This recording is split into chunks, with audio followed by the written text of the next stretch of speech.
তাহলে তোমাদের কোশ্চেন হতেই পারে, যখন আমাদের কাছে IPv4 আছে তাহলে আমরা IPv6 মানে ইন্টারনেট প্রোটোকল ভার্সন 6 ইউজ করব কেন?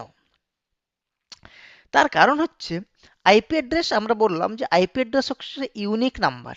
ইউনিক নাম্বার মানে প্রত্যেকটা ডিভাইসের আইপি অ্যাড্রেস কিন্তু আলাদা আলাদা হবে, এবং আইপি অ্যাড্রেস আলাদা আলাদা হওয়ার ফলে প্রত্যেকটা ডিভাইসে নতুন নতুন আইপি আমাদেরকে দিতে হবে, কারণ সেম আইপি আমরা দুটো ডিভাইসে ইউজ করতে পারবো না।